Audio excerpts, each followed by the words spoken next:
বন্ধুরা, আশা করি তোমরা সকলে ভালো আছো। তোমার চ্যানেলে তোমাদের সবাইকে স্বাগতম। তো আজ আমরা আলোচনা করব মাধ্যমিক পরীক্ষার অনেক প্রশ্ন রয়েছে ছাত্রছাত্রীদের মনে।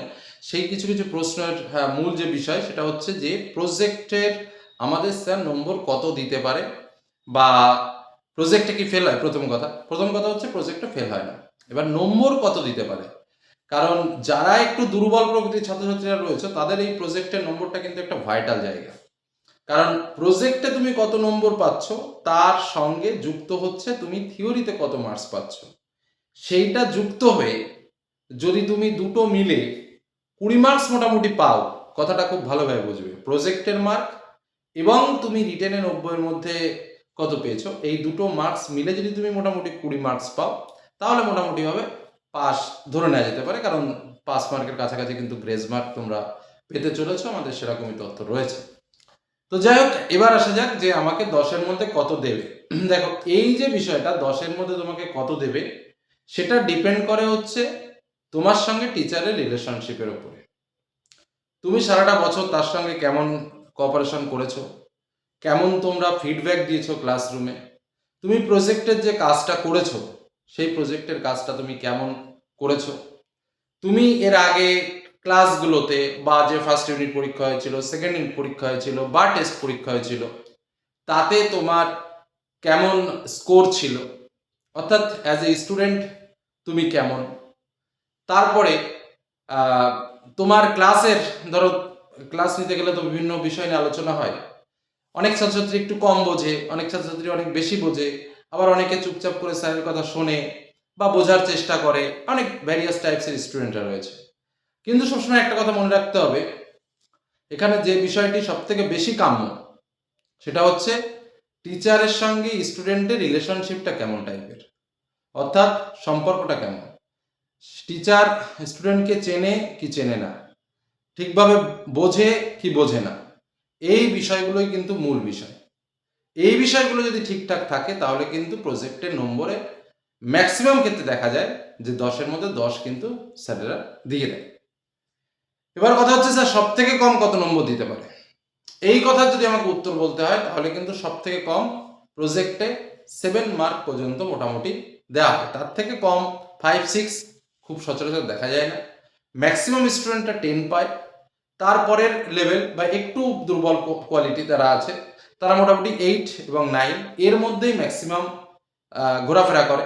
8, 9, 10 এই তিনটে নম্বরের মধ্যে 7 যে মার্কটা আমি বললাম সেটাও কিন্তু খুব কম সংখ্যক ছাত্রছাত্রীরা কিন্তু 7 মার্কস পায়।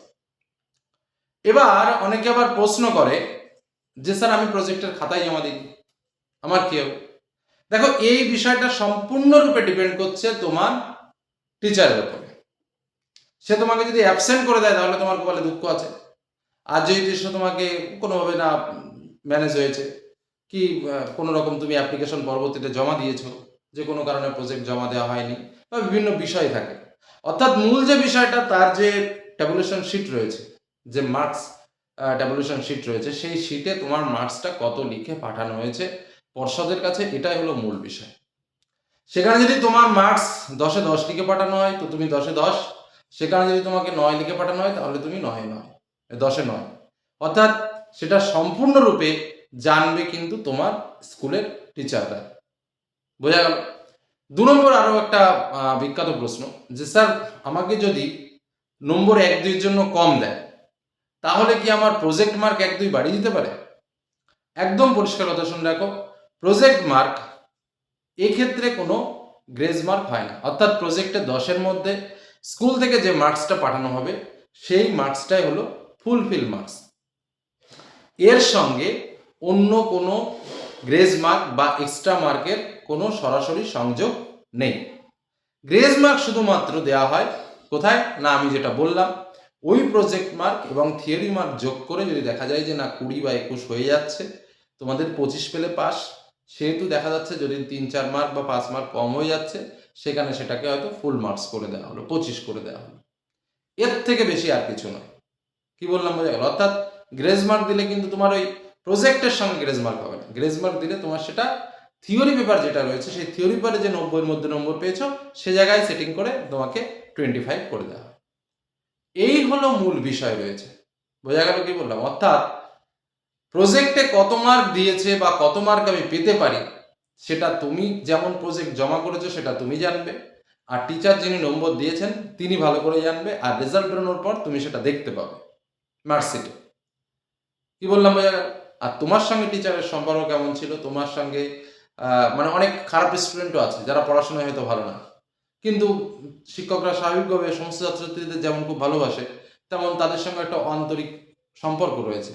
তো সেক্ষেত্রে সেই নম্বরটা চেঞ্জ হয়ে যায়, এটা স্বাভাবিক ব্যাপার। অনেক ছাত্রছাত্রী আছে যারা হয়তো ক্লাসে ভালো নয় কিন্তু অনুষ্ঠানে, সব ধরনের অনুষ্ঠানে তাদের পার্টিসিপেট ছাড়া সেই অনুষ্ঠানটা, কোনো একটা অনুষ্ঠান 100% সফল হয় না। তো সেক্ষেত্রেও সেই ছাত্রটা কিন্তু স্যারের খুব প্রিয়।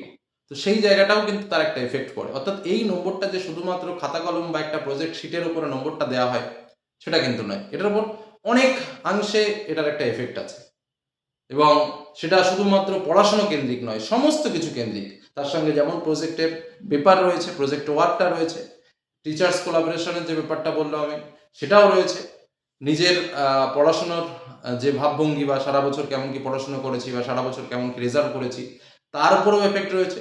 সব কিছু মিলেই কিন্তু তৈরি হয় প্রজেক্টেড মার্কস। আর গ্রেজ মার্কেরও বিষয়টা বললাম, আর প্রজেক্টে গ্রেজ মার্ক হয় কিনা সেটাও বললাম। অনেক ছাত্রছাত্রীর এই বিষয়টা নিয়ে প্রশ্ন ছিল, চেষ্টা করলাম তা সলভ করার। আর রেজাল্ট নিয়ে যদি তোমাদের কোনো প্রশ্ন থাকে তাহলে অবশ্যই, তোমাদের এর আগেও বলেছি, স্বাভাবিকভাবে আমাদের মে মাসের সেকেন্ড উইকের দিকে কিন্তু আমাদের রেজাল্ট বেরোচ্ছে। আমাদের কাছে যা তথ্য রয়েছে সেই তথ্য অনুসারে এটুকু তোমাদের ক্লিয়ার করলাম। ভালো থেকো, সুস্থ থেকো, সাবধানে থেকো, ধন্যবাদ।